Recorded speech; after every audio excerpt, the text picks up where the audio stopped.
থেকে সম্ভবত 15-20 বছর হবে, এরকম সময় হবে। তখন সোনার ভরি ছিল 22,000 টাকা, মনে আছে আপনাদের? হ্যাঁ, 22 থেকে 24-25 হাজার টাকা ভরি ছিল। এখন সোনার ভরি কত?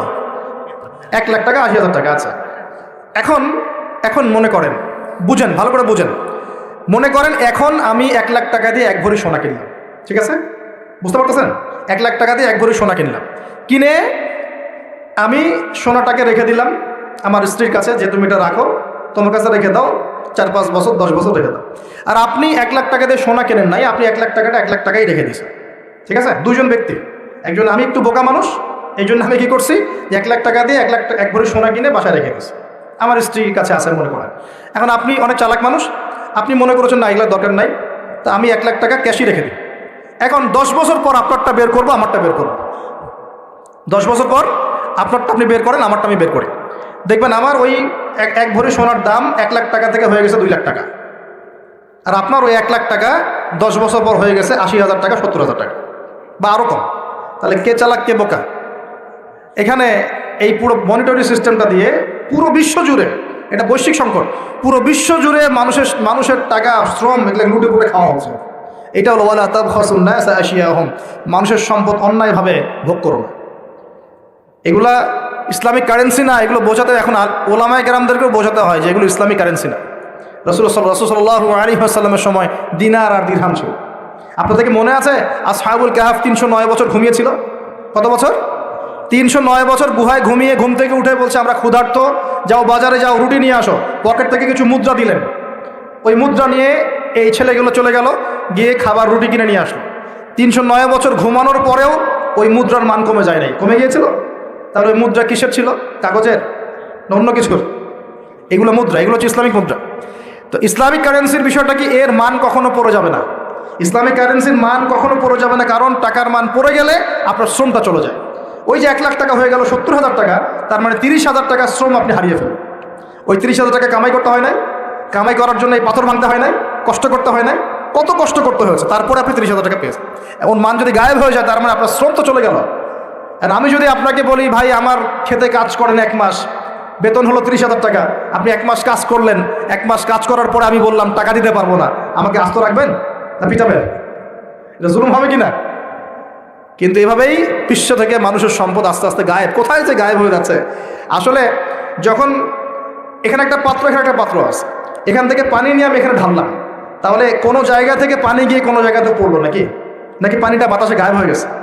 হ্যাঁ, বুঝতে পারেন না? ব্যবসা করছেন, লাভ লস, কেউ লাভ করবে, কেউ তো লস করবে নাকি? নাকি এটা গায়েব হয়ে যাবে, বাতাসে গায়েব হয়ে যায়?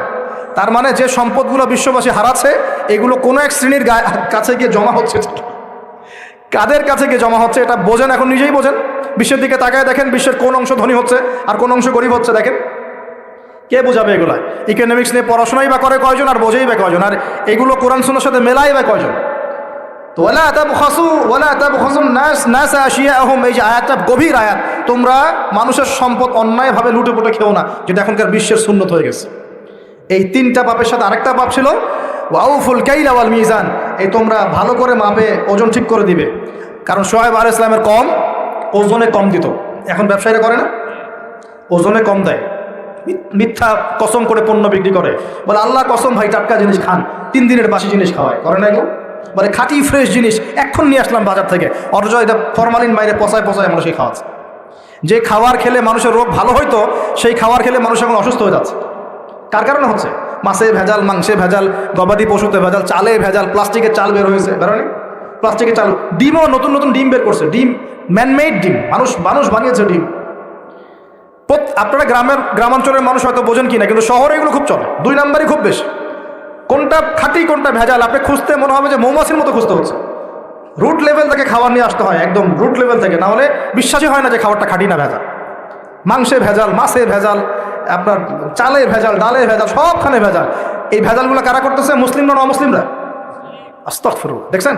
আর একটা হাদিস স্পষ্ট, সবাই বলে কিনা জানি না, হাদিসটা আমি বলি, সেটা হলো নবী সাল্লাল্লাহু আলাইহি ওয়াসাল্লাম বলেছেন, যখন কোনো কওমের মানুষরা এরকম আমানতের খেয়ানত করা শুরু করে, প্রতারণা করা শুরু করে, মাপে কম দেওয়া শুরু করে, মিথ্যা কসম করে পণ্য বিক্রি করা শুরু করে, আল্লাহ পাক ওই কওমের উপরে আল্লাহর গজব, দুর্ভিক্ষ নাজিল করে।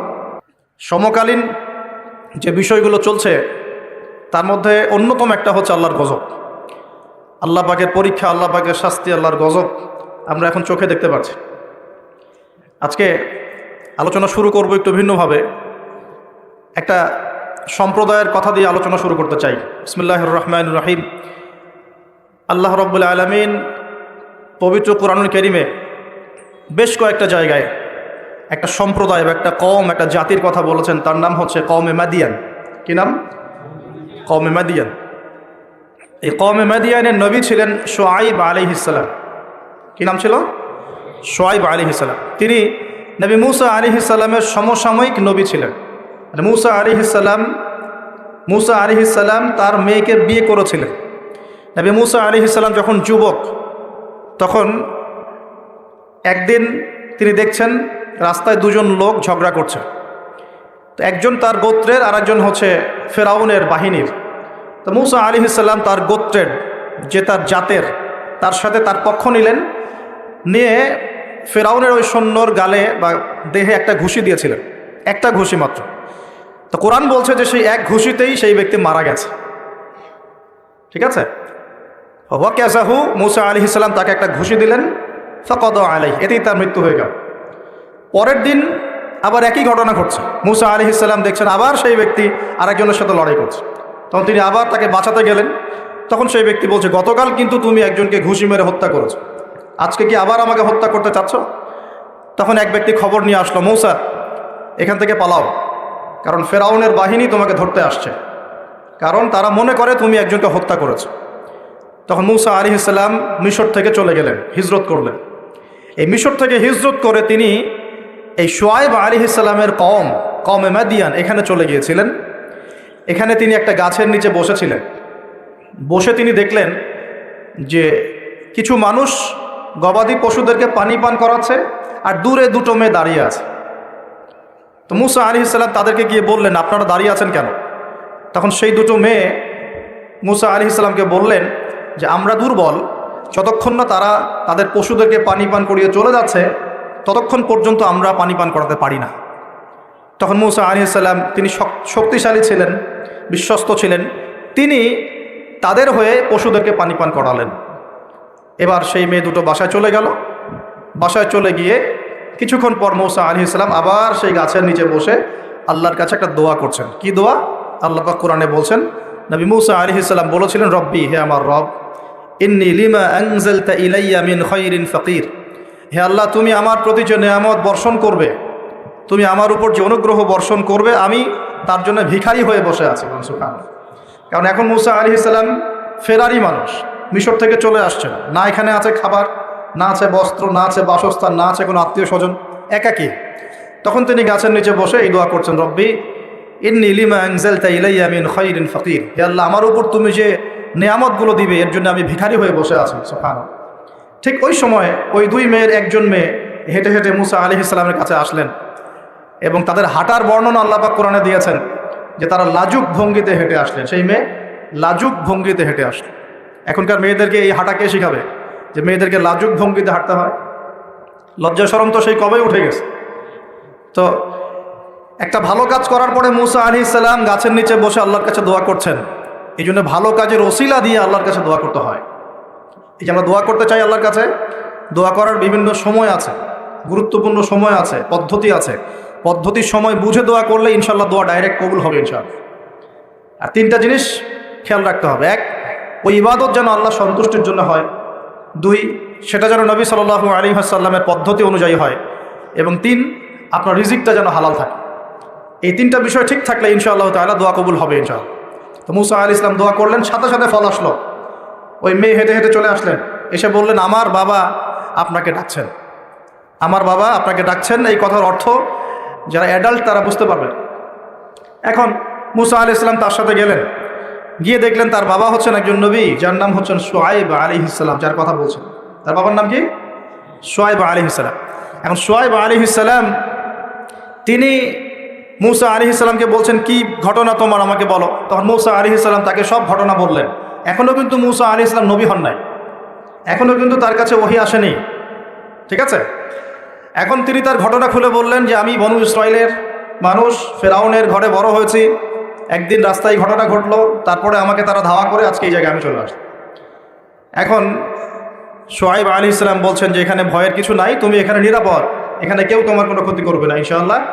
তখন এই দুইজন মেয়ের একজন বলছে, বাবা এই ব্যক্তি হচ্ছে বিশ্বস্ত এবং শক্তিশালী, এই ব্যক্তি হচ্ছে বিশ্বস্ত এবং শক্তিশালী। মূসা আলাইহিস সালামের দুটা গুণ এখানে পাওয়া গেল, তিনি বিশ্বস্ত ছিলেন এবং কি শক্তিশালী ছিলেন। তো সে আমাদের উপকার করেছে, তাকে কি আমাদের কাছে রাখা যায় কি না, তাকে পুরস্কার দেওয়া যায় কি না? তখন বিচক্ষণ পিতা মেয়ের কথার ইশারা বুঝে ফেললেন। তখন পিতা এই মেয়ের সাথে মূসা আলাইহিস সালামের বিয়ে দিলেন। বলেন সুবহানাল্লাহ। কি শর্তে বিয়ে হলো? 8 বছর শোয়াইব আলাইহিস সালামের যে আপনার কাজ করতে হবে, মানে খামার, শোয়াইব আলাইহিস সালামের যে প্রজেক্ট আছে সেখানে 8 বছর শ্রম দিতে হবে, চাকরি করতে হবে। 8 বছর দেখাশোনা করতে হবে তার প্রপার্টিস দেখাশোনা করা মানে কি? সব দেখভাল করা, ভালো মন্দ দেখাশোনা করা। তার ছিল ক্ষেত ছিল, জমি জমা ছিল, আপনার গবাদি পশু ছিল, এগুলো দেখাশোনা করতে হবে। তো মূসা আলাইহিস সালামকে শর্ত দিচ্ছেন 8 বছর আমার এখানে কাজ করতে হবে, আর তুমি যদি 2 বছর বেশি করো, 10 বছর পূর্ণ করতে পারো, এটা তোমার বিষয়। আর এই ওয়াদা আমার আর আল্লাহর মাঝখানে, তোমার আমার আল্লাহর মাঝখানে থাকবে। তো মূসা আলাইহিস সালাম রাজি হলেন এবং তিনি সেখানে থাকতে লাগলেন। তো পরবর্তীতে মূসা আলাইহিস সালামের কাছে নবুয়ত আসলো যখন তুর পাহাড়ে তিনি আগুন দেখতে পেলেন। তিনি সেখানে গিয়ে আগুন খুঁজছেন, আর তুর পাহাড়ের ডান দিক থেকে আল্লাহ রাব্বুল আলামিন আওয়াজ দিলেন, ইয়া মূসা, হে মূসা, ফাখলা'না আলাইক, তোমার জুতা খুলে আসো, ইন্নাকা বিল ওয়াদিল মুকাদ্দাস তুয়া, তুমি এখানে পবিত্র একটা জায়গায় এসেছো। মূসা আলাইহিস সালাম তো ভয় পেয়ে গিয়েছিলেন। আল্লাহ রাব্বুল আলামিন তাকে ওহী করলেন, তুমি নবী, আমার কাছে রাসূলরা ভয় পায় না, তোমার হাতে ওটা কি? মূসা আলাইহিস সালাম বলছেন, আমার হাতে লাঠি। কি করো লাঠি দিয়ে? আল্লাহ পাক বলছেন, মূসা আলাইহিস সালাম বলছেন, লাঠি দিয়ে আমি এই যে আমার গবাদি পশু এগুলোকে তাড়াই, গাছের পাতা পাড়ি ইত্যাদি। আল্লাহ পাক বলছেন, লাঠি ছুঁড়ে মারো। লাঠি ছুঁড়ে মারার সাথে সাথেই এটা একটা বড় অজগর হয়ে গেল, এবং মূসা আলাইহিস সালাম এটা দেখে পিছনে দৌড় দেওয়া শুরু করলেন। তখন আল্লাহ পাক ডেকে বললেন, ভয় পেও না, আমার কাছে যারা মুরসালিন রসুলগণ ভয় পায় না, তোমার হাতটা বগলের নিচে ঢুকাও। মূসা আলাইহিস সালাম হাত নিয়ে এই বগলের নিচে দিলেন, এবার বের করো। বের করলেন, দেখলেন হাত দিয়ে আলো বের হচ্ছে মাশাআল্লাহ। এরপরে আল্লাহ পাক তাকে নবুয়ত দিলেন, যাও ফেরাউনের কাছে। কোন ফেরাউন? যেখান থেকে তুমি পালিয়ে এখানে এসেছো।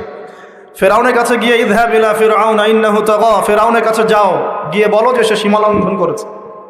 কি সীমা লঙ্ঘন সেটা আমরা পরে দেখব ইনশাআল্লাহ। আমরা মোটামুটি জানি ফেরাউন সম্পর্কে। সে কন্যা সন্তানদেরকে জীবিত রাখত, পুত্র সন্তানদেরকে হত্যা করত, বনু ইসরাইলকে বিভক্ত করে শাসন করত, জুলুম করত, এবং তার সবচেয়ে বড় অপরাধ হচ্ছে সে নিজেকে খোদা দাবি করেছে। সে বলেছে, আনা রব্বুকুমুল আ'লা, আমি তোমাদের মহান রব। তো সে সীমা লঙ্ঘন করেছে, নাউযুবিল্লাহ। তো আল্লাহ পাক মূসা আলাইহিস সালামকে তার কাছেই পাঠাচ্ছেন, ফেরাউনের কাছে যাও, দাওয়াত পেশ করো। মূসা আলাইহিস সালাম বলছেন, আল্লাহ আমার তো জিহ্বায় জড়তা আছে, রব্বি ইশরাহ লি সদরি, আল্লাহ আমার বক্ষটাকে প্রশস্ত করে দেন, মানে আমাকে সাহস দেন। ওয়া ইয়াসসির লি আমরি, আমার কাজকে সহজ করেন। ওয়াহলুল উকদাতাম মিন লিসানি, আমার জড়তা, জিহ্বার জড়তাগুলো দূর করে দেন। ইয়াফকাহু কওলি, যাতে মানুষ আমার কথা বুঝতে পারে, আর আমার ভাই হারুন আমার চেয়ে ভালো কথা বলতে পারে। আল্লাহ হারুনকেও নবুয়ত দান করুন। আল্লাহ পাক হারুন আলাইহিস সালামকেও নবুয়ত দান করলেন, এবং দুজনকে বললেন, ইযহাবা ইলা ফিরআউন, তোমরা দুজন এখন ফিরআউনের কাছে যাও, ইন্নাহু তাগা, ফাকুলা লাহু কাওলান লাইয়িনা, ফিরআউনের কাছে গিয়ে তার সাথে নম্র ভাষায় কথা বলবে, তাকে আল্লাহর দিকে দাওয়াত দিবে। যদি সে দাওয়াত কবুল না করে তখন তাকে শাস্তির ভয় দেখাবে, এবং সে যদি বিশ্বাস না করে তাহলে অজগর এবং হাতের এই যে মুজেজা, এই মুজেজাগুলো তোমরা দেখাবে। যাই হোক, তো মূসা আলাইহিস সালাম নবুয়ত পেয়েছেন শোয়াইব আলাইহিস সালামের আন্ডারে থাকার সময়। আমি তার কথা বলতে গিয়ে দিকে এসেছি। তো এই শোয়াইব আলাইহিস সালামের কওম ছিল কওমে মাদিয়ান। কি নাম ভাই?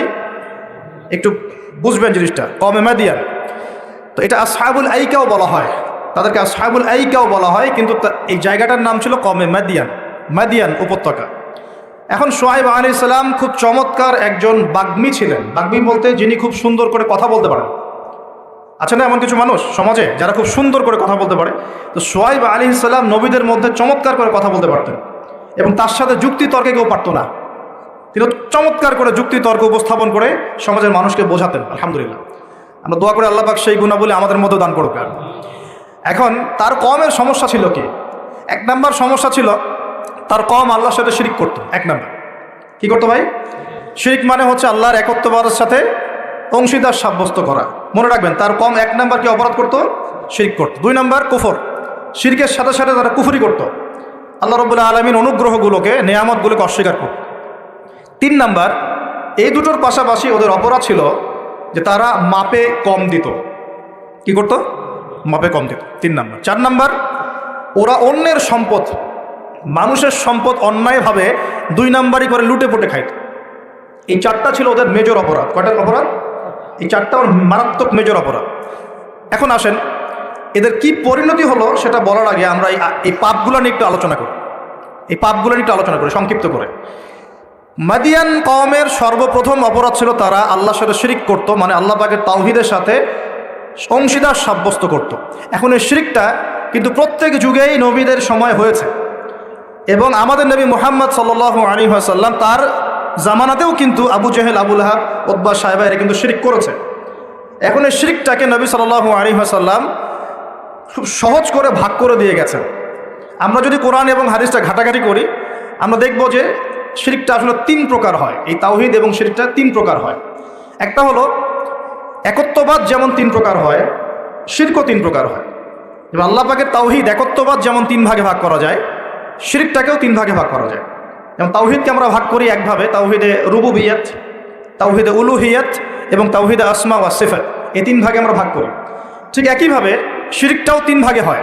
একটা হচ্ছে আশিরকু ফিল আকীদা, বিশ্বাসের মধ্যে শিরক, আশিরকু ফিল আমাল, কাজের মধ্যে শিরক, আশিরকু ফিল লিসান আও আশিরকু বিল কওল, শিরক হচ্ছে আপনার কথার মধ্যে অথবা জবানের মধ্যে, মানে ভাষাগত শিরক, কর্মগত শিরক এবং আকীদাগত শিরক। আমি কি বুঝতে পারছি? এই 3টা সহজ করে দিলাম। শিরক এরকম 3 ভাগে ভাগ করা যায়। উদাহরণ দিলে পরিষ্কার হবে। যেমন বিশ্বাসগত শিরক, যেমন কোনো মানুষ যদি বিশ্বাস করে যে মহাবিশ্বের কোনো স্রষ্টা নাই, এই মহাবিশ্ব এমনি এমনি সৃষ্টি হয়েছে, এটা বিশ্বাসগত শিরক, তাই না? কেউ যদি বিশ্বাস করে যে আল্লাহ এই বিশ্বকে সৃষ্টি করেছেন কিন্তু আল্লাহর পাশাপাশি আরও ইলাহ আছে, নাউজুবিল্লাহ, এটাও হবে বিশ্বাসগত শিরক। কেউ যদি মনে করে যে আল্লাহ পর্যন্ত পৌঁছতে হলে আমাকে এই যে চন্দ্র, সূর্য, গ্রহ, নক্ষত্র, গাছপালা এগুলোর পূজা করতে হবে, শিরক, এটা হলো বিশ্বাসগত শিরক। ধরেন কেউ যদি মনে করে যে আল্লাহ বলতে কেউ নাই, নাস্তিকতায় বিশ্বাস করে যে কোনো ইলাহ নাই, এই মহাবিশ্ব বিগ ব্যাং থেকে সৃষ্টি হয়েছে, এটাও হবে কি চিন্তাগত, আকীদাগত শিরক। কেউ যদি মনে করে যে আমার ভালো মন্দের মালিক আল্লাহ নয়, ভালো মন্দের মালিক আমি নিজে, কেউ যদি মনে করে শিরক হবে। কেউ যদি মনে করে তাকদীর বা ভাগ্য বলতে কিচ্ছু নাই, আমি যা করব তাই পাবো, এমন মানুষ নাই, এটাও হবে আকীদাগত শিরক, কারণ আল্লাহ পাক তাকদীর রচনা করেছে। কেউ যদি মনে করে যে কবরে শায়িত মৃত মানুষ আমাকে পরকালে বাঁচিয়ে দিবে, আমাকে পরকালে পুলসিরাত পার করিয়ে দিবে, বিশ্বাসগত শিরক হয়ে যাবে। কেউ যদি মনে করে যে অমুক ওসিলা মাধ্যম ধরলে আমি সন্তান লাভ করব, এটাও শিরক হবে। সন্তান দেওয়ার মালিককে। কেউ যদি মনে করে আমি পরিশ্রম করি বলেই রিজিক প্রাপ্ত হই, শিরক হবে। আমি পরিশ্রম করি, কাজ করি, ব্যবসা করি, চাকরি করে বলেই 3 বেলা খেতে পারি, শিরক হবে। কে খাওয়ায়? কেউ যদি মনে করে যে আমি খুব রুটিন লাইফ লিড করি, ভালো মন্দ বেঁচে চলি, ভালো ভালো খাই, ব্যায়াম করি, এই কারণে আমি সুস্বাস্থ্যের অধিকারী, শিরক হবে। সুস্বাস্থ্য দিয়েছেন কে? আল্লাহ। কেউ যদি মনে করে যে আমার হাতে একটা আংটি আছে, এই আংটি খুলে ফেললে আমার রোগ হবে, এটা হবে বিশ্বাসগত শিরক। কেউ যদি মনে করে আংটিটা খুলে ফেললে আমার রোগ বেড়ে যাবে, অথবা আংটি খুলে ফেললে আমি মারা যাব, আমার কোনো ক্ষতি হবে, বিশ্বাসগত শিরক। কেউ যদি মনে করে যে ভালোগুলো সব আল্লাহর পক্ষ থেকে আসে আর খারাপগুলো শয়তানের পক্ষ থেকে আসে, এটাও শিরক। কারণ ভালো মন্দ দুটোই কার পক্ষ থেকে আসে? আল্লাহর পক্ষ থেকে। চুল আঁচড়াচ্ছেন, চিরুনিটা হাত থেকে পড়ে গেল। কেউ যদি মনে করে এখন মেহমান আসবে বাসায়, এটা হবে একটা শিরকি আকীদা। বাসা থেকে বের হয়েছেন, হঠাৎ করে হোঁচট খেলেন, এই কাপড়টা আটকে গেল, আপনি মনে করছেন হয়তো বাইরে গেলে কোনো অমঙ্গল, অকল্যাণ হতে পারে, বিশ্বাস করলেই শিরক। কেউ যদি মনে করে যে রাস্তার পাশে লোক বসে আছে টিয়া পাখি নিয়ে, ও আমার ভাগ্য বলতে পারে, বিশ্বাস করলে শিরক। কেউ যদি পত্রিকা খুলে দেখে রাশি ফলে লেখা আছে তুমি সিংহ রাশি, তোমার আজকের দিনটা এমন যাবে, বিশ্বাস করলে শিরক।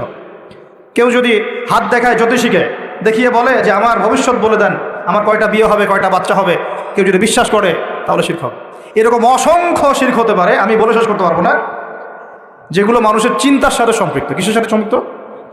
এই চিন্তার সাথে যে শিরকগুলো সম্পৃক্ত, এগুলোকে আমরা বলি আশিরকু ফিল আকীদা বা বিশ্বাসগত শিরক। আমি বুঝতে পারছি? আমি সহজ করে দিচ্ছি। 2 নাম্বার হচ্ছে আশিরকু ফিল আমাল, কাজের মধ্যে শিরক। যেমন আল্লাহ বলেছেন আল্লাহর জন্য নামাজ পড়তে, যদি আমি বা আপনি অন্য কাউকে দেখানোর জন্য নামাজ পড়ি কি হবে? শিরক হবে। আল্লাহ বলেছেন আল্লাহর সন্তুষ্টির জন্য দিনের জ্ঞান অর্জন করতে। এখন আমি যদি জ্ঞান অর্জন করি এই জন্য যে মানুষ আমাকে অনেক বড় বক্তা বলবে, অনেক বড় আলেম বলবে, মুফতি মুফাসসির বলবে, হ্যাঁ সবাই দাওয়াত করে খাওয়াবে আমাকে, ইত্যাদি ইত্যাদি, দুনিয়ার স্বার্থ থাকলেই এটা শিরক হয়ে যাবে। কি হবে? শিরক হয়ে যাবে।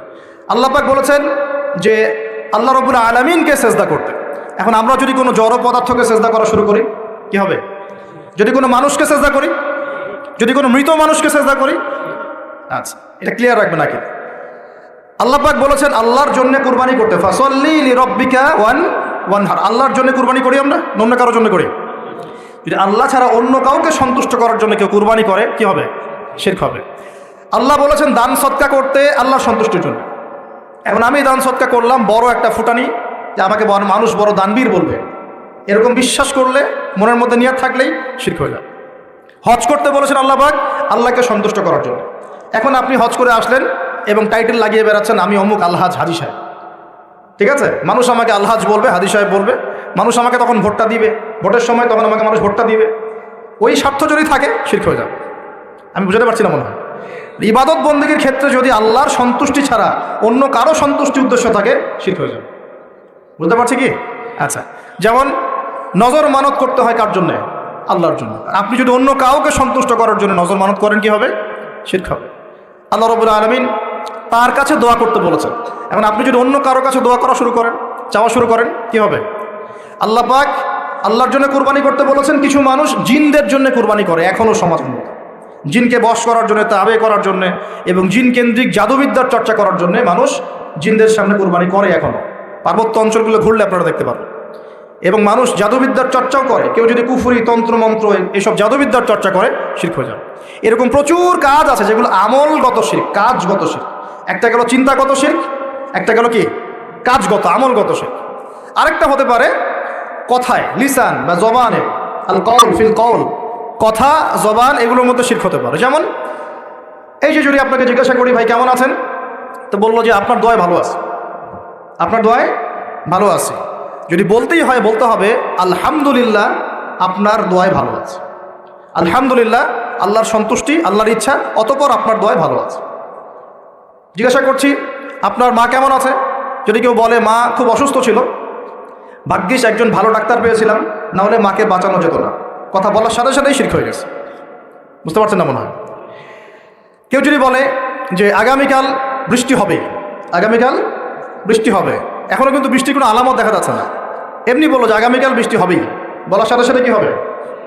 যদি এভাবে বলে যে আকাশে মেঘ দেখা যাচ্ছে, ইনশাআল্লাহ আগামীকাল বৃষ্টি হতে পারে, তাহলে শিরক হবে না, তাহলে শিরক হবে না।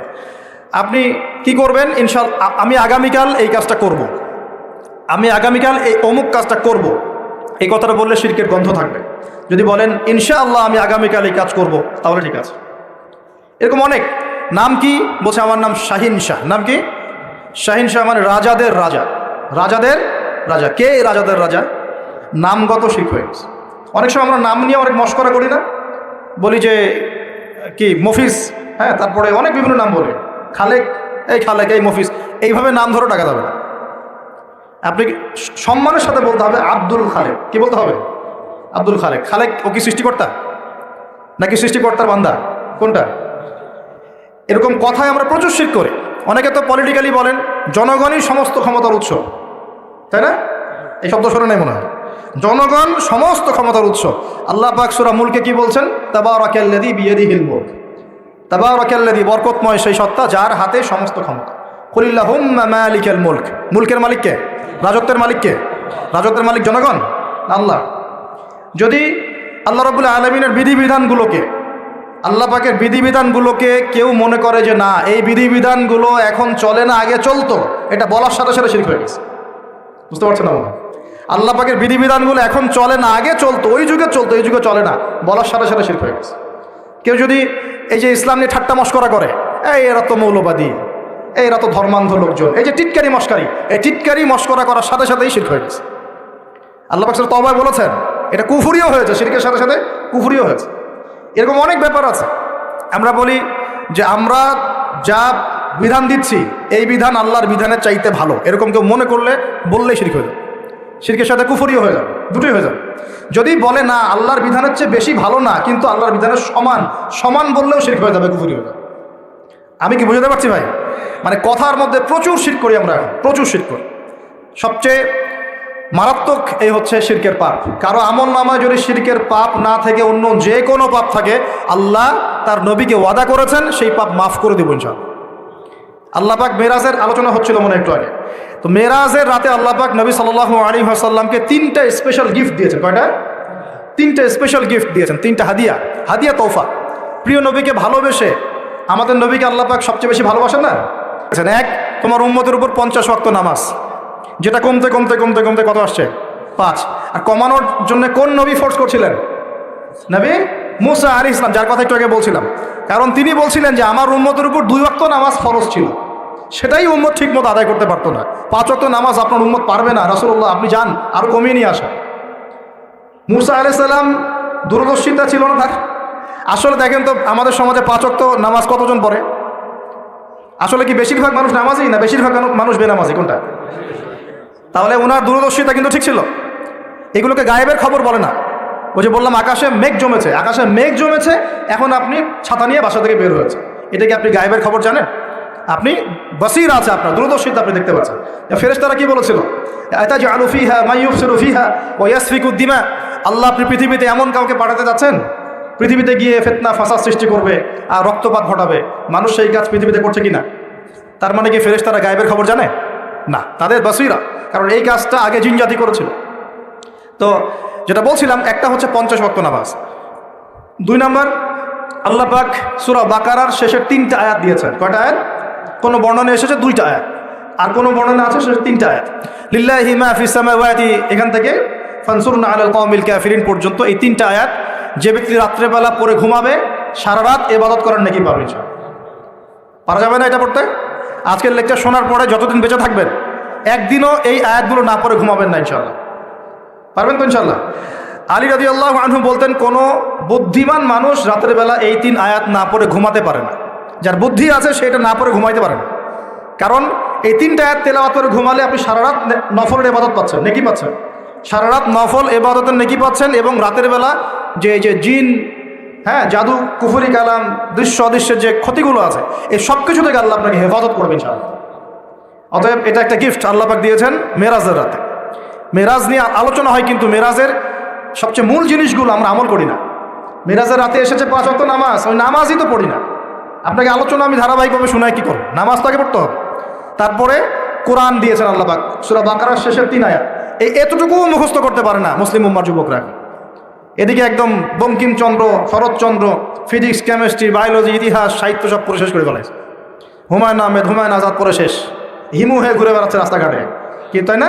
কিন্তু সূরা বাকারার শেষের 3টা আয়াত মুখস্থ বলতে পারে না। এই জেনারেশন দিয়ে কিছুই হবে না। এই জেনারেশনকে পরিবর্তন করতে না পারলে, না তারা উম্মার কোনো খেদমতে কাজ করতে পারবে, না দেশের জন্য কিছু করতে পারবে। দেশের জন্যও কিছু করতে পারবে না, উম্মার জন্য করা তো অনেক দূরের কথা। সারাদিন পরে আসে গার্লফ্রেন্ড নিয়ে, মাদক দ্রব্য নিয়ে, পর্নোগ্রাফি নিয়ে, এই মাদক, গাঁজা, ইয়াবার আসর নিয়ে। তারপরে কোনো কোনো ক্ষেত্রে দেখা যায় হকি স্টিক নিয়ে মারামারি করে বেড়াচ্ছে, হল দখল করবে। হয় না এগুলা?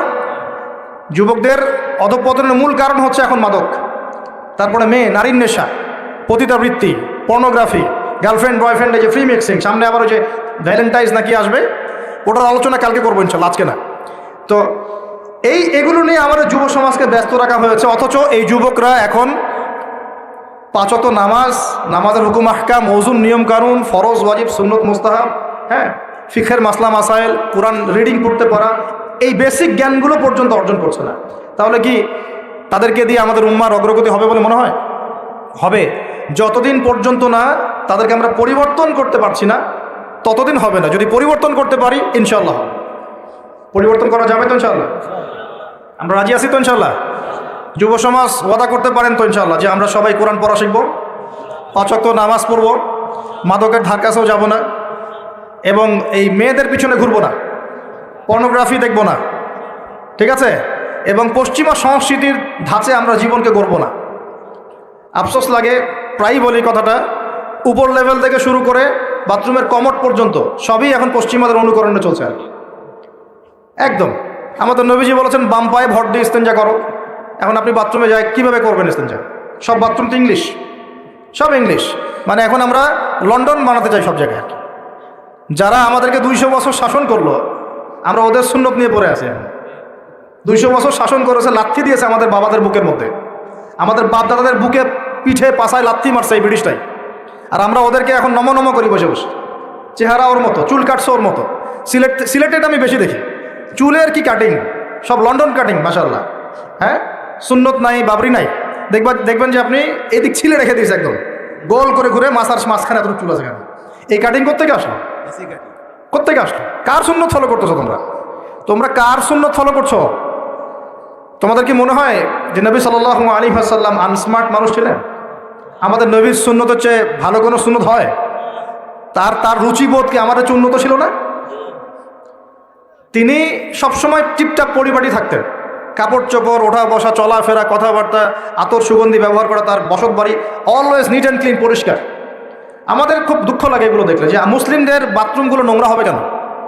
আর তুহুরু শাতরুল ইমানই তো বোঝাতে পারলাম না। পবিত্রতা, নিট অ্যান্ড ক্লিন, চকচকা ঝকঝকা থাকবে মুসলিমদের বাড়িঘর, এটা হলো পবিত্রতা, ইমানের একটা অংশ। ইমানের অর্ধেকই পবিত্রতা। আমাদের বাড়িঘর, পোশাক পরিচ্ছদ, চেহারা সুরত সব পরিষ্কার থাকতে হবে, এক ঝকঝক করবে। এটা মুসলমানের বাড়ি দেখলে বোঝা যাবে। হিন্দু ভাইদের বাসায় গিয়ে দেখা যায় পূজা করার আলাদা জায়গা আছে, মুসলমানদের বাসায় নামাজের জায়গা খুঁজে পাওয়া যায় না। এটা কেন? মুসলিমদের বাসায় নামাজের জায়গা খুঁজতে হয়, নামাজ পড়ার জায়গা কোথায় দেখান? বাসা বানাচ্ছেন 5 তলা 10 তলা, এগুলোর সামনে কবরস্থান হবে, কারণ ভূমিকম্প আসতেছে, আগেই বলছে। এবং সিরিজ আসবে, সিরিজ সানাওয়াতুজ জালাজিল, জালজালার বছরগুলো আসবে, ওদিকে আমি পরে আসতেছি। তো বানান আর উঁচু উঁচু বানান। তো 10 তলা বাড়িতে একটা জায়গা পাওয়া যায় না নামাজ পড়ার জন্য। ড্রয়িং রুমে নামাজ পড়তে হয়, বেডরুমে নামাজ পড়তে হয়, বাথরুমের সামনে নামাজ পড়তে হয়। অথচ একটা ছোট্ট হিন্দু ভাইয়ের বাসায় গিয়ে দেখেন, তার ইবাদত, তাদের ইবাদত মানে তাদের ভাষায় বলছি উপাসনা, তাদের করা আলাদা জায়গা আছে। দেখেন নাই? তাহলে ধর্মকে কে বেশি শ্রদ্ধা করে? আমার কোনো ফিকির আছে নামাজ নিয়ে? বাড়িতে কাজের বুয়া থাকার জায়গা আছে, নামাজ পড়ার জায়গা নেই। বাড়িতে গোডাউন আছে, গোডাউন রাখার জায়গা। বাড়িতে টয়লেট আছে, 5টা 6টা টয়লেট, সব ইংলিশ, নামাজের জায়গা নেই। তো বাড়িঘর বানাবেন, আলাদা করে নামাজের জায়গা করবেন। আজকেই বাসায় গিয়ে বাসায় ঠিক করবেন কোন জায়গায় নামাজের, ওই ঘরটা পরিষ্কার থাকবে, আরও বেশি পরিষ্কার থাকবে, আতর খুশবু দেওয়া থাকবে, ওখানে আগর আতর থাকবে, আগর তো জ্বালান আপনারা, একটা আধ্যাত্মিক পরিবেশ থাকবে, ঢুকলেই নামাজ পড়তে ইচ্ছা করবে। আর বাড়িঘরের টয়লেট হবে পরিষ্কার পরিচ্ছন্ন। আমাদের মুসলিম জাতি নিট অ্যান্ড ক্লিন, পরিষ্কার জাতি। আমরা সবসময় রাসূল সাল্লাল্লাহু আলাইহি ওয়াসাল্লামের মতো টিপটাপ পরিপাটি থাকবো ইনশাআল্লাহ। পারবো তো ইনশাআল্লাহ? আল্লাহ কবুল করুন, আমিন। রাতের বেলা অবশ্যই সূরা বাকারা শেষের 3 আয়াত পড়তেই হবে, পারা যাবে ইনশাআল্লাহ। নিজের উপর এটাকে ফরজ করে নিয়ে নিন। আর 3 নাম্বার, তৃতীয় হাদিয়া, এটা যেটা বলছিলাম, আল্লাহ পাক তার নবীকে ওয়াদা করেছেন। এই ওয়াদাটা খুব ভালো করে শোনেন। আল্লাহ পাক তার নবীকে একটা ওয়াদা করেছেন, হে নবী মুহাম্মদ সাল্লাল্লাহু আলাইহি ওয়াসাল্লাম, তোমার উম্মতের যে কোনো ব্যক্তি যদি আসমান জমিনের সমান গোনা নিয়ে আমার সামনে দাঁড়ায়, আসমান জমিন সমান গোনা মানে সুদ খাইছে, ঘুষ খাইছে, ধরেন দুর্নীতি করছে, আপনার জেনা করেছে, হ্যাঁ চুরি করেছে, ইত্যাদি ইত্যাদি, অনেক পাপ করেছে। হয়তো কিছু পাপের শাস্তি দুনিয়া পেয়েছে, কিছু শাস্তি মৌতের সময়, যন্ত্রণার সময় পেয়েছে, কিছু শাস্তি কবরে পেয়েছে, আবার কিছু শাস্তি হাসরের মাঠে পেয়েছে। এভাবে শাস্তি দেওয়া হবে ধাপে ধাপে, এবং এর মধ্য দিয়ে গোনাগুলো মাফ হবে। আবার কিছু সময় আল্লাহ পাক পরীক্ষা করেছেন, জান দিয়ে, মাল দিয়ে, সম্পদের ক্ষতি দিয়ে। তো তোমার উম্মতের যে কোনো ব্যক্তি যত বড় পাপ নিয়ে আসুক না কেন, আসমান জমিন ভরায় ফেলুক পাপ দিয়ে, কিন্তু তার আমল নামায় যদি আমার সাথে শিরকের পাপ না থাকে, আমি তার সামনে আসমান জমিন সমান ক্ষমা নিয়ে হাজির হব ইনশাআল্লাহ। মানে আল্লাহ মাফ করে দিবেন। তাহলে প্রিয় ভাই, শিখলাম যে আমাদের আমল নামাকে শিরক মুক্ত করতে হবে, রাজি আছেন ইনশাআল্লাহ? যত রকম শিরক আছে, চিন্তার শিরক, আপনার কাজের শিরক, কথার শিরক, সমস্ত শিরক ত্যাগ করতে হবে। আমাদের রবকে, খাওয়ানকে, সন্তান দেনকে, বাঁচানকে, মারেনকে, রিজিকের মালিককে, ভালো মন্দের মালিককে, ইহকাল পরকালে কল্যাণের মালিককে, আমার ইবাদত পাওয়ার যোগ্যকে, আমার ভালোবাসা পাওয়ার যোগ্যকে, আমি ভয় করব কাকে, আমি শ্রদ্ধা করব কাকে, আমি সবচেয়ে বেশি সম্মান করব কাকে, আমি কার জন্য বাঁচবো, কার জন্য মরবো, কার জন্য জীবন উৎসর্গ করব, সব কার জন্য হবে। ব্যাস এই যথেষ্ট। লা ইলাহা ইল্লাল্লাহ এর মানে এইটাই, মানে হচ্ছে আল্লাহ পাকই সব কিছু, আল্লাহ ছাড়া কিছুই নাই, আল্লাহর জন্যই সব কিছু। লা ইলাহা ইল্লাল্লাহ আমরা ক্ষেত্র বিশেষে মানি। এখন যেমন দেখাচ্ছি, মসজিদে গিয়েছি, এখানে মাশাআল্লাহ লা ইলাহা ইল্লাল্লাহ মানছি, ঠিক আমি ব্যবসা করতে চলে গেলাম, ওখানে গিয়ে মাপে কম দেওয়া শুরু করলাম, আমার মনে হচ্ছে আল্লাহ আমাকে এখন দেখছেন না, তার মানে ব্যবসায় লা ইলাহা ইল্লাল্লাহ নাই, মসজিদে আছে। এরকম হয় না? আবার একজন চাকরি করতে গিয়েছে, টেবিলের নিচ দিয়ে ঘুষ নিচ্ছে, ওর মনে হয় এখানে হয়তো লা ইলাহা ইল্লাল্লাহ নাই। আবার একজন সুদ খাচ্ছে অর্থনৈতিক জীবনে গিয়ে, তার ধারণা এখানে আল্লাহ পাক তাকে ধরবেন না, এটা দুনিয়ার বিষয়, আর মসজিদটা হচ্ছে আখিরাতের বিষয়। আমরা ইসলামটাকে এরকম ভাগ করে ফেলেছি। কেউ পলিটিক্স করতে আসছে, তার মনে হয় যে এখানে লা ইলাহা ইল্লাল্লাহের দরকার নাই, এখানে আমি যা ভালো বুঝি তাই, সমাজের নিয়মকানুন আমি যেমন করবো তেমন, আল্লাহর বিধান পরে, এগুলো পরে দেখা যাবে, ওই যুগে চলতে এই যুগে চলে না, এমন চিন্তা এখন মানুষের। এমন চিন্তা না। শিক্ষা অর্জন করতে গিয়েছেন, এখানে লা ইলাহা ইল্লাল্লাহ দরকার নাই, লা ইলাহা ইল্লাল্লাহ মসজিদে হবে, মাদ্রাসা হবে, চিন্তাটা এমন এখন। অথচ জীবনের প্রতিটা ক্ষেত্রে লা ইলাহা ইল্লাল্লাহ বাস্তবায়ন না করা পর্যন্ত কেউ মুমিন মুসলিম হতে পারছে না, পারবেও না। ইবাদত করছি, এখানে যেমন আল্লাহ ছাড়া কোনো ইলাহ নাই, অর্থনৈতিক জীবনেও আল্লাহ ছাড়া কোনো ইলাহ নাই। ঠিক একইভাবে শিক্ষা জীবনেও আল্লাহ ছাড়া কোনো ইলাহ নাই, আমার পারিবারিক জীবনেও আল্লাহ ছাড়া কোনো ইলাহ নাই, আমার পলিটিক্যাল লাইফেও আল্লাহ ছাড়া কোনো ইলাহ নাই। এর নাম লা ইলাহা ইল্লাল্লাহ। এই হলো বিষয়। আরেকটা কথা প্রাসঙ্গিক এসেই যায়, মুহাম্মদুর রাসূলুল্লাহ তাহলে কি? মুহাম্মদুর রাসূলুল্লাহ হচ্ছে জীবনের প্রতিটা ক্ষেত্রেই এই একমাত্র ব্যক্তি আমার আদর্শ, উনি ছাড়া আমি কাউকে আদর্শরূপে গ্রহণ করতে পারি না। এই হলো মুহাম্মদুর রাসূলুল্লাহ। চেহারা থেকে শুরু হবে, আমার চেহারা হবে তার মতো, চুলদাড়ি তার মতো, পোশাক আশাক তার মতো, আমার বাড়িঘর তার মতো। বাড়িঘর তার মতো বলতে তার রুচিবোধ, তার সুন্নত অনুযায়ী। নবী সাল্লাল্লাহু আলাইহি ওয়াসাল্লামের মাটির বাড়ি, আপনি চাইলে ইট পাথরের করতে পারেন, কোনো সমস্যা তো না, কিন্তু সেই বাড়িতে নবীর সুন্নত ছাড়া অন্য কোনো সুন্নত চলবে না। চলবে? আচ্ছা, আপনার পরিবার, এটা হবে মুহাম্মদ সাল্লাল্লাহু আলাইহি ওয়াসাল্লামের আদর্শে। শিক্ষার জীবন রাসূলের আদর্শে, ব্যবসায়ী জীবন রাসূলের আদর্শে, চাকরি করতে গিয়েছেন তার আদর্শ মেনে চলতে হবে, সমাজনীতি পরিচালনা করছেন তার আদর্শ মানতে হবে, মানতে আপনি বাধ্য। আপনি আরও বড় দায়িত্ব পেয়েছেন, বিশ্ব নেতা হয়েছেন, তখন বিশ্বটাকে চালাতে হবে তার সুন্নত মতো, আপনি তখন বাধ্য এটা করতে। যদি না করেন তাহলে মুহাম্মদুর রাসূলুল্লাহ ওই জায়গায় নাই। মুহাম্মদুর রাসূলুল্লাহ কি দাড়ির মধ্যে খালি, খাবার পরে মিষ্টি খাওয়ার মধ্যে, সিন্নি খাওয়ার মধ্যেই মুহাম্মদুর রাসূলুল্লাহ, নাকি জীবনের সব ক্ষেত্রেই মুহাম্মদুর রাসূলুল্লাহ থাকবে? এই আকীদা ক্লিয়ার করতে হবে। হ্যাঁ, আমি জানি, এখন আমি আমার মন্তব্য বলছি, আমি জানি যে একজন মানুষের পক্ষে সব কিছু আমল করা একই সময় একই সাথে কঠিন, সম্ভব না। আর এই বিশ্বটা আসলেই সম্ভব না, কিন্তু আমাদের চেষ্টা থাকবে না? চেষ্টা করতে হবে কি না? আমরা আজকে থেকে নিয়াত করি যে আমরা জীবনের প্রতিটা ক্ষেত্রেই লা ইলাহা ইল্লাল্লাহ মানব ইনশাআল্লাহ, এবং জীবনের প্রতিটা ক্ষেত্রেই মুহাম্মদুর রাসূলুল্লাহ বাস্তবায়নের চেষ্টা করব ইনশাআল্লাহ। আল্লাহ পাক আমাদের সবাইকে কবুল করুন, বলি আমি। আল্লাহ পাক সবাইকে তৌফিক দান করুন। শুআয়ব আলাইহিস সালামের কওম এই শিরকের পাপের মধ্যে লিপ্ত ছিল। আমি কি শিরক বোঝাতে পেরেছি ভাই? কিছুটা হলে পেরেছেন তো? একটা কিছু এরকম বই পাওয়া যায় বাজারে, আকীদা সংক্রান্ত, আকীদা তাহাবিয়া, আল ওয়াসাতিয়া, এরকম কিছু বই আছে। কোরআন সুন্নাহর আলোকে বিশুদ্ধ আকীদা, তারপর শিরক কি ও কেন, কিতাবুত তাওহীদ, এরকম কিছু বই পাওয়া যায়। এগুলো কিনলে আপনি শিরকের বিভিন্ন ক্যাটাগরিজগুলো জানতে পারবেন, কিভাবে শিরক হতে পারে। আল্লাহ পাক আমাদের সবাইকে জ্ঞান অর্জন করার তৌফিক দান করুন। এবার আসেন, শুআয়ব আলাইহিস সালামের কওমের দ্বিতীয় পাপ ছিল কুফর, যেটা আমরাও, আল্লাহ মাফ করুক, আমরাও সেই পাপের মধ্যে লিপ্ত আছি। কুফর মানে কি? আল্লাহকে অস্বীকার করা, আল্লাহকে অস্বীকার করা। যেমন এই যে কিছু মানুষ আছে, যে মানুষগুলো 5 ওয়াক্ত নামাজ পড়াকে ফরজ মনে করে না, এরা স্পষ্ট কুফরি করছে।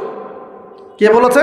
নবী সাল্লাল্লাহু আলাইহি ওয়াসাল্লাম। যে বলছেন, মান তারাকা সালাতান মুতাআম্মিদান ফাকাদ কাফারা, কেউ যদি নামাজ, ফরজ নামাজকে ইচ্ছা করে ছেড়ে দেয়, নামাজের ফরজিয়াতকে অস্বীকার করে, ফাকাদ কাফারা, সে কুফরি করলো। বলি নাউযুবিল্লাহ। অনেক ভাই আছেন না, নামাজ পড়ে না, সবাইকে নামাজের দাওয়াত দিচ্ছি আমরা। আল্লাহ পাক আমাদের সবাইকে 5 ওয়াক্ত নামাজ জামাতে পড়ার তৌফিক দান। সফরে আছেন, মুসাফির আছেন, আপনার জন্য ওজর আছে, কিন্তু নর্মালি মুকিম অবস্থায় জামাত ধরার চেষ্টা করতে হবে। আল্লাহ পাক তৌফিক এনায়েত করুন। এবং আমাদের বাড়ি ঘরের চাইতে মসজিদগুলো হবে সুন্দর, বড়, ঝকঝকা, নিট অ্যান্ড ক্লিন। আর এত বেশি মসজিদের দরকার নাই। আমরা একটা খেয়াল করি কি, একটা এলাকার মধ্যেই 10-20টা মসজিদ, দেখেন নাই? মসজিদের সংখ্যা কমায়, মসজিদ বড় করেন, যাতে সমাজটা বড় হয়। এভাবে সমাজ ভাগ হয়ে গেছে। আপনার টাকা আছে, বাসার সামনে একটা মসজিদ করছে, আরেক ভাই তার বাসার সামনে একটা করছে, আরেক ভাই তার বাসার সামনে, এখানে 10 জন নামাজ পড়ে, ওখানে 15 জন, এখানে 20 জন। যদি একটা থাকতো, সবাই এসে নামাজ পড়তো, এখানে লোক হইতো 100 জন। কোনটা ভালো? এই ইউনিটিটা ভালো। নামাজের জামাতের নামাজ আমাদেরকে ঐক্য শিখায়। কি শিখায়? ঐক্য শিখায়। আমরা এভাবে ভাগ করে ফেলছি। অনেক সময় দুঃখজনক দেখা যায়, কিছু মাসআলাগত কারণেও মসজিদ ভাগ করে ফেলে মানুষ। আমি এই মাসলাকের মানুষ, আমি এই মাসআলা মানি, আমি এই তরিকার মানুষ, মসজিদ ভাগ, সেইভাবে নামাজ পড়ে, সেইভাবে পড়ে। এগুলো কি উম্মার উপকার হচ্ছে? মসজিদ ভাগ করতে যাবেন না। আর মসজিদের বিষয়ে আমি একটা কথা বলি, যে মসজিদগুলোকে আলাদা করে নিয়ে উম্মার ঐক্যগুলোকে নষ্ট করেন না। আল্লাহর ওয়াস্তে সবাই ভাই ভাই হয়ে যান। আমাদের মধ্যে অনেক ভেদাভেদ থাকতে পারে, আকীদাগত কিছু মাযহাবগত, মানহাজগত, তরিকাগত কিছু ভেদাভেদ থাকতে পারে মানে এটা কিন্তু শুরু থেকেই ছিল, তাই বলে কিন্তু আমরা আলাদা হয়ে যাই নাই। দুঃখজনক এখন আমরা কাকের চেয়েও খারাপ হয়ে গেছে। কাকের কথা বলেছিলাম একটা লেকচারে। কাক হচ্ছে পৃথিবীর প্রথম খুনাখুনির সাক্ষী, মনে আছে? হাবিল কাবিলের খুনের সাক্ষীকে কাক ঠোকর দিয়ে দেখিয়েছে যে কীভাবে ভাইকে দাফন করতে হয়। একটা কাক কিন্তু কাকের গোশত খায় না। একটা কাককে আপনি মারবেন, দেখবেন এলাকার সব কাক জড়ো হয়ে গেছে, আপনার বিরুদ্ধে চিল্লানো শুরু করবে। কিন্তু এখন মুসলমানের সম্পদ খায়, মুসলমানের ইজ্জত খায়, মুসলমানের জান খায়, মুসলমানের মান খায়। তা আমরা কি কাকের চেয়ে উত্তম হলাম না অধম হলাম? কথা ঠিক না বেঠিক বলেন? প্রিয় ভাইরা, প্রকৃতি থেকে শিক্ষা নিতে হয়, উম্মার ঐক্যের দরকার আছে। অতএব আমরা 5 ওয়াক্ত নামাজ তো জামাতে পড়বো এবং ঐক্যবদ্ধ থাকার চেষ্টা করবো। আল্লাহ পাক তৌফিক এনায়েত করুন বলি আমি। একটু ওয়াদা করা যায় যে ইনশাআল্লাহ তাআলা আসন্ন রমজানের আগেই আমরা যারা নামাজ পড়ি না 5 ওয়াক্ত নামাজটা জামাতে পড়বো ইনশাআল্লাহ। আমরা যারা কোরআন পড়তে জানি না রমজান মাস আসার আগেই কোরআন পড়া শিখবো ইনশাআল্লাহ। যে যেরকম পাপের মধ্যে লিপ্ত আছে আজকের ওয়াজ শোনার পরে পাপগুলো থেকে তওবা করবো ইনশাআল্লাহ। জীবনের শেষ দিন পর্যন্ত আজকে যে আমলগুলোর কথা শুনছি, নামাজ পড়া, রমজান মাসে রোজা রাখা, তাসবিহ তাহলিল করা, জিকির আজগার করা, কোরআন তেলাওয়াত করা, এই আমলগুলো জারি রাখবো ইনশাআল্লাহ। রাজি আছি ইনশাআল্লাহ? আল্লাহ তৌফিক এনায়েত করুন বলি আমিন। প্রিয় ভাইয়েরা, কুফরি কাকে বলে সেটা বলছিলাম, আল্লাহ পাকের বিধানকে অস্বীকার করা। এখন একজন ব্যক্তি মনে করেন নামাজ পড়ে, বুঝেন, নামাজ পড়ে কিন্তু জাকাত দেয় না। নামাজটাকে সে স্বীকার করে ঠিকই, জাকাতকে স্বীকার করে না। আমার কথা বোঝার চেষ্টা করেন। নামাজ পড়ে 5 ওয়াক্ত, জাকাত প্রদান করে না, জাকাতের ফরজিয়াত সে স্বীকার করে না। এখন আপনার কি মনে হয় যে এই ব্যক্তি মুমিন না কাফের? কি মনে হয় আপনার কাছে? মনে হচ্ছে মুমিন, তাই তো? শুনে রাখেন, কেউ যদি নামাজ পড়ে 5 ওয়াক্ত, জাকাতের বিধানকে অস্বীকার করে, সে কুফরি করবে। কি করবে?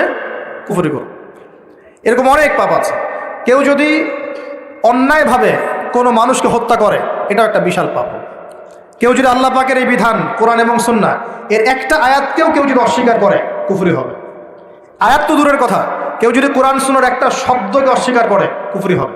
কোরআনে বিভিন্ন বিধান আছে, সে বলছে আমি সব বিধান মানি, দাওয়াতের বিধান মানি না, মনে করে, কুফরি হবে। কেউ বলছে আমি সব বিধান মানি কিন্তু অর্থনৈতিক বিধানটা মানতে পারি না, সুদের ব্যাপারটা মানতে পারি না, কুফরি হবে। কেউ যদি মনে করে আমি সব মানি, ইসলামে জিহাদের বিধান মানি না, কুফরি হবে। মানে আল্লাহ পাকের বিধিবিধান যে এসেছে এর আংশিকও যদি কেউ অস্বীকার করে, কুফরি হয়ে যাবে। অলসতা করে আমল করতে না পারা এক জিনিস, আর অস্বীকার করা আর এক জিনিস। কেউ যদি বলে আমি নামাজ অস্বীকার করি না, নামাজ ফরজ আমি মানি কিন্তু মাঝে মাঝে পড়তে পারছি না, এর জন্য আমি অনুতপ্ত, ইনশাআল্লাহ আল্লাহ চাইলে তাকে মাফও করতে পারে। কিন্তু কেউ যদি বলে যে না আমি এটা মানি না, নামাজের ফরজিয়ত আমি স্বীকার করি না, নামাজ তাদের জন্য যারা পাপ করে, আমি তো পাপই করি না, নামাজ না পড়লে আমার ঈমান ঠিক আছে, এরকম কথা শোনেন না সমাজে? কুফরি। এরকম অনেক বিষয় আছে। আল্লাহ পাক আমাদেরকে যাবতীয় কুফরি থেকে হেফাজত করুন বলি আমি। তো শুআয়ব আলাইহিস সালামের কওমের এটা ছিল একটা বড় পাপ, একটা শিরক ছিল, একটা কি ছিল? কুফরি। এবার 3 নম্বরে আসেন, আল্লাহ বলছেন ওয়ালা তাবখাসুন নাস আশিয়াআহুম। আল্লাহ শুআয়ব আলাইহিস সালামের কওমকে বলছেন তোমরা অন্যের সম্পদগুলোকে অন্যায়ভাবে লুটে ফুটে খেও না। এই যুগে সেই কাজ হয় কি না? চাকরি করতে গিয়েছেন, চাকরি হচ্ছে না। চাকরি হচ্ছে না কেন? আপনার যোগ্যতা আছে কিন্তু আপনাকে বলা হচ্ছে, পরিবেশ বজায় রাখেন। চাকরি করতে গিয়েছেন, চাকরি হচ্ছে না, আপনাকে বলা হচ্ছে যে 10 লাখ টাকা না দিলে চাকরি হবে না, 5 লাখ না দিলে হবে না। এই যে 5 লাখ টাকা, 10 লাখ টাকা বা 5 টাকা, 10 টাকা, 50,000 টাকা, যেটাই হোক না কেন, এই যে আপনার কাছ থেকে সে আদায় করলো, এটা হচ্ছে ওয়ালা তাবখাসুন নাস আশিয়াআহুম, মানুষের সম্পদ অন্যায়ভাবে ভোগ করো না, এর মধ্যে সে পড়ে গেল। কথা কি বুঝতে পারছেন কিনা? মাথা নাড়াবেন, বুঝতে পারছি না, বুঝতে পারছেন কিনা? কথা কি বুঝতে পারছেন? আচ্ছা, এখন ধরেন আপনি একটা অর্থনৈতিক সিস্টেম চালু করেছেন, এখানে মানুষ আপনার দ্বারস্থ হয়, আপনি টাকা পয়সা ধার দেন, ধার দিয়ে বলেন যে টাকা ধার দিলাম 1 লাখ টাকা, কিন্তু তোমাকে দিতে হবে 1,10,000 টাকা, সময় দিচ্ছি তোমাকে আমি 1 মাস বেশি। ঠিক আছে, এই যে সময় দিয়ে আপনি টাকাটাকে বাড়িয়ে নিলেন, এটাও হলো ওয়ালা তাবখাসুন নাস আশিয়াআহুম, মানুষের সম্পদ অন্যায়ভাবে লুটে পুটে খাওয়া। তারপরে মনে করেন আপনার বোন আছে, এখন আপনি সম্পত্তি ভাগ করে দিচ্ছেন কিন্তু বোনের অংশটা দিতে চান না। বোনকে বুঝান যে না তোর দরকার নাই, আমার দরকার আছে, আমি ছেলে মানুষ, আমার দায়িত্ব বেশি। এই যে বোনের সম্পদটা 2 শতক 5 শতক জমি মেরে খাইলেন, এটা হলো ওয়ালা তাবখাসুন নাস আশিয়াআহুম, মানুষের সম্পদ অন্যায়ভাবে মেরে খাওয়া। মনে করেন এই যে রমজান মাস আসে, রমজান মাস আসলে দেখা যায় বিভিন্ন দ্রব্যের দাম বেড়ে যাচ্ছে। কিছু কিছু অসাধু ব্যবসায়ী ইচ্ছা করে অনেক সময় দ্রব্যের দাম বাড়ান, কিছু কিছু, সবাই না, অনেকে বাধ্য হন। আর এই বছর আরও বেশি বাধ্য হবে, কারণ এই বছর এলসি বন্ধ আছে। যখন পণ্য খালাস করতে যাবে, ওই যে ডলারটা এক্সট্রা খরচ হবে, ওইটা সে পণ্যের উপর চার্জ দিবে, সেই চার্জ জনগণের পকেট থেকে নেওয়া হবে। ওটা আমি আগেই বলেছি যে রমজানে পণ্যের দাম বেড়ে যাবে। ওই যে বলছি বৃষ্টি কেন, মেঘ দেখে বলছি যে বৃষ্টি হতে পারে, মেঘ আছে বলেই বলেছে বৃষ্টি হতে পারে, এটা ভবিষ্যতের কথা নয়। ইকোনমিক্স বুঝলে আপনি বুঝবেন যে ইকোনমিক্স সেকশনের অবস্থা খুব খারাপ, সব সেকশন ভালো না। তো এখন মনে করেন এই পণ্যের দাম বাড়িয়ে দিলেন, একটা পণ্যের দাম আছে 100 টাকা, মানুষের চাহিদা এখন বেশি, আপনি দিয়ে দিলেন এর দাম 500 টাকা। এই যে বলা তাবখাসুন নাসা আশিয়াহুম, মানুষের সম্পদ অন্যায়ভাবে আত্মসাৎ করে গেছে। তারপরে এরকম অনেক ক্ষেত্রই হয়, একটা মানুষ জানে যে বাস ভাড়া 10 টাকা, সবাই জানে বাস ভাড়া 10 টাকা 20 টাকা, সবাই জানে। এখন 5 জন লোক নতুন আসছে এলাকায়, জানে না যে ভাড়া 20 টাকা, আর বলছে কয় টাকা ভাড়া। এখন এ বুঝতে বলতে মফিস পাইছে একটা, এই যে একটা লোক পাইছে, এখন পার্টি পাইছে, হ্যাঁ মুরগা পাইছে, এবার ওকে বলতেছে ভাড়া হচ্ছে 80 টাকা। এই বেচারা জানে না ভাড়া 80 টাকা না 20 টাকা, ও বলে আচ্ছা ঠিক আছে চলো। এই যে 60 টাকা বেশি খাইলো না, এটা হলো ওয়ালা তাবখাসুন নাসা আশিয়াহুম, মানুষের সম্পদ অন্যায়ভাবে লুটে পুটে খাওয়া। মানে যত রকম দুর্নীতি হয় টাকা পয়সা নিয়ে অর্থনৈতিক সেকশনে, সব কিছুই শুআয়ব আলাইহিস সালামের কওমের এই চরিত্রের সাথে মিলে যায়। ওয়ালা তাবখাসুন নাসা আশিয়াহুম। এই যে এখন টাকা পয়সা দিয়ে চালাচ্ছেন, কাগজের টাকা, অনেক দিন বলেছি, মনে করেন আজকে থেকে কত বছর, আমি বছরটা বলে যাচ্ছি, তো দুর্ভিক্ষ আমার উপর আসবে না তো কার উপর আসবে। একটা বিষয় খুব অবাক হচ্ছিলাম যে চেষ্টা করছে, ওদের ওখানে ভূমিকম্প কেন, ভূমিকম্প তো আমার উপর হওয়ার কথা ছিল, কারণ আমরা তো দুনিয়ার পাপে লিপ্ত আছি, জেনা, ব্যভিচার, পরকিয়া, পতিতালয়, আল্লাহর সাথে কুফুরি, শিরক, মাপে কম দেওয়া, সুবহানাল্লাহ, এগুলো চলছে না আমাদের সমাজে। তাহলে আযাব পাওয়ার যোগ্য কি আমরা হই নাই? আমরা কি আযাব পাওয়ার যোগ্য হই নাই? আল্লাহ ছাড়বেন না, কিন্তু যদি আমরা সতর্ক হয়ে ফিরে না আসি আল্লাহ পাক ছাড়বেন না, কিন্তু মনে রাখবেন। আল্লাহ পাক আমাদের সবাইকে শিক্ষা নেওয়ার তৌফিক দান করুন। এখানে শুআয়ব আলাইহিস সালামের কওমের 4টা অপরাধ আমি বলেছি। এক, শিরক, আমার সাথে বলেন। একটা হলো শিরক, যেটা আমি ব্যাখ্যা করে দিলাম, 3 ভাগে হয়, কথায় হয়, কাজে হয়, চিন্তায় হয়। 2 নম্বর কুফর, যেটা মানে আল্লাহর বিধানকে অস্বীকার করা। 3 নম্বর হচ্ছে মাপে কম দেয়া, যেটা আমরা এখন অহরহ দিচ্ছি, ভেজাল, পণ্যে ভেজাল, ব্যবসায়ীরা সতর্ক হয়ে যান। আর 4 নম্বর হচ্ছে কি, মানুষের সম্পদ অন্যায়ভাবে লুটে পুটে খাওয়া। এই যে দুর্নীতি, সুদ, ঘুষ, এগুলোর মধ্য দিয়ে আমরা সবার সম্পদ লুটে পুটে খাচ্ছি। এই 4টা পাপ করতো বলে আল্লাহ পাক কি করেছেন শোনেন এবার। এই 4টা পাপ করতো বলে আল্লাহ রাব্বুল আলামিন কোরআনে, এই আল কোরআনুল কারীমে 4 বার এই আয়াত নাজিল করেছেন। কতবার? 4 বার। মিলও আছে, 4টা পাপ 4 বার আয়াত আল্লাহ পাক নাজিল করেছেন যে ফাকাযযাবুহু, তারা শুআয়বের কওম শুআয়বকে অস্বীকার করলো। ফাকাযযাবুহু ফাআখাযাতহুমুর রাজফাতু ফাসবাহু ফি দারিহিম জাসিমিন। এই যে 4টা পাপ করতে থাকলো, আর শুআয়ব তাদেরকে দাওয়াত দিল আলাইহিস সালাম, তারা শুআয়বকে অস্বীকার করলো, তখন তাদেরকে পেয়ে বসলো আমার পক্ষ থেকে প্রচণ্ড একটা ভূমিকম্প। বলেন নাউযুবিল্লাহ। পৃথিবীর ইতিহাসে সর্বপ্রথম এই কওমে শুআয়ব, এই যে কওমে মাদিয়ান, শুআয়ব আলাইহিস সালামের কওম, এই কওমকে ভূমিকম্প দিয়ে ধ্বংস করা হয়েছে।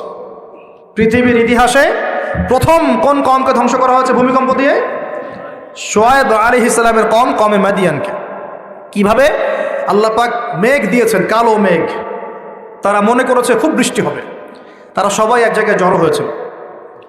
তার আগে প্রায় 40 দিন পর্যন্ত বৃষ্টি নাই, খুব খরা, ফসল ফলছে না, দুর্ভিক্ষ হচ্ছে। যে মাপে কম দিলে দুর্ভিক্ষ হয়, দুর্ভিক্ষ হচ্ছে, কোনো ফসল ফলে না। তখন একদিন আল্লাহ পাক দিলেন কি, এই যে কালো মেঘ। সবাই মনে করলো হ্যাঁ এবার বৃষ্টি হবে, এবার বৃষ্টি হবে, সবাই চলো, খুশি, সবাই খুব উৎফুল্ল, সবাই মিলে জড়ো হলো একটা জায়গায় যেখানে কালো মেঘ জমেছিল। আল্লাহ পাক ওই পুরো জায়গাটাকে ভূমিকম্প দিয়ে ধসিয়ে দিন মাটির মধ্যে। সর্বপ্রথম আল্লাহ পাক ভূমিকম্প দিয়ে ধ্বংস করলেন শুআয়ব আলাইহিস সালামের কওমকে 4টা অপরাধের কারণে। 1, তারা শিরকের পাপে লিপ্ত ছিল। 2, তারা কুফরির পাপে লিপ্ত ছিল। 3, তারা মাপে কম দিত। আর 4, তারা অন্যের সম্পদ অন্যায়ভাবে গ্রাস করে আত্মসাৎ করে। এই 4টা পাপ আমাদের মধ্যে আছে কিনা ভাই? আছে কি না? এখন নবী সাল্লাল্লাহু আলাইহি ওয়াসাল্লাম আমাদেরকে সতর্ক করছেন, হে আমার উম্মত, তোমাদেরকে আল্লাহ মাফ করে দিবেন তোমরা যদি শিরকের পাপ না করো, কুফরি না করো, খালি লা ইলাহা ইল্লাল্লাহ মন থেকে পড়লে আল্লাহ মাফ করে দিবে ইনশাআল্লাহ। 5 ওয়াক্ত নামাজ ঠিক করে পড়ো, যাকাত দাও, রমজানে সওম রাখো, আমিরের আনুগত্য করো, একে অপরের প্রতি মহব্বত রাখো, ইনশাআল্লাহ আল্লাহ তোমাদেরকে মাফ করে দিবেন। কিন্তু তিনি সতর্ক করলেন। নবী সাল্লাল্লাহু আলাইহি ওয়াসাল্লাম বললেন বাইনা ইয়াদাই সাআ। এইবার এই হাদিসগুলো একটু ভালো করে শোনেন, আস্তে আস্তে আমি শেষ করছি। নবী সাল্লাল্লাহু আলাইহি ওয়াসাল্লাম বললেন বাইনা ইয়াদাই সাআ, কিয়ামতের আগে আগে, কিয়ামতের আগে আগে আসবে মুতায়নুন শাদীদ, বড় বড় দুটো মহামারী। বড় বড় মহামারী তো বুঝি আমরা, অসংখ্য মানুষ মারা যাবে এরকম মহামারী আসবে। তারপর বা'দাহু, এই মহামারীর পরে আসবে সানাওয়াতুজ জালাজিল, জালজালা বা ভূমিকম্পের বছরগুলো। জালজালা বা ভূমিকম্পের বছরগুলো, বছর নয় বছরগুলো, মানে বছর ধরে সিরিজ ভূমিকম্প হবে বিশ্বের মধ্যে। বলেন নাউজুবিল্লাহ। এই পর্যন্ত কি পৃথিবীতে কখনো সিরিজ ভূমিকম্প হয়েছে বছরের পর বছর ধরে? এখনো হয়েছে কি? হয় না। আর হাদিসগুলো মেলাবেন, নবীজি বলছেন বাইনা ইয়াদাই সাআ, কিয়ামতের আগে আগে মুতায়নুন শাদীদ, মহামারী ছড়াবে, প্রচণ্ড বড় মহামারী। পৃথিবীতে যত মহামারী হয়েছে এগুলোর ইতিহাস ঘাটলে দেখা যাবে না কোন মহামারী কত বড় ছিল। সাম্প্রতিক মহামারী অনেক বড় ছিল। সাম্প্রতিক যে মহামারী চলে গেল, এটা পৃথিবীর অন্যতম বড় একটা মহামারী। আমি বলতে পারবো না যে এটাই সেই মহামারী যার কথা নবীজি বলছেন হাদিসে, এমনটা আমি বলতে পারবো না, কেউই বলতে পারবে না, কিন্তু হতেও তো পারে, পারে না? হতে পারে। তবে নবীজি স্পষ্ট বলছেন বা'দাহু, মহামারীর পরে আসবে সানাওয়াতুজ জালাজিল, জালজালার বছরগুলো, সিরিজ ভূমিকম্প হবে বছর জুড়ে। বলি নাউজুবিল্লাহ। কেন হবে? নবীজি বলছেন লা তাকুমুস সাআ, কিয়ামত হবে না হাত্তা ইউকবাদাল ইলম, যতক্ষণ পর্যন্ত না জ্ঞান উঠে যায়। এখন জ্ঞান উঠে যাচ্ছে না, কোরআন সুন্নাহর জ্ঞানকে মানুষ পরোয়াই করে না। মানুষ এখন বস্তুবাদী জ্ঞানকে বেশি প্রাধান্য দেয়, কোরআন সুন্নাহর জ্ঞানকে খুব কম মানুষই প্রাধান্য দিচ্ছে। বেশিরভাগ মানুষ বস্তুবাদী শিক্ষাকে প্রাধান্য দেয়। ইউকবাদুল ইলম, জ্ঞানকে কবজ করে নেওয়া হবে। নবীজি বলছেন এরপর কি হবে? ওয়া তাকসুরা জালাজিল, বেশি বেশি ভূমিকম্প হবে। ওয়া ইয়াতাকারাবুজ জামান, সময় সংক্ষিপ্ত হয়ে আসবে। এখানে অ্যামেজিং বিষয় হচ্ছে কি, প্রত্যেক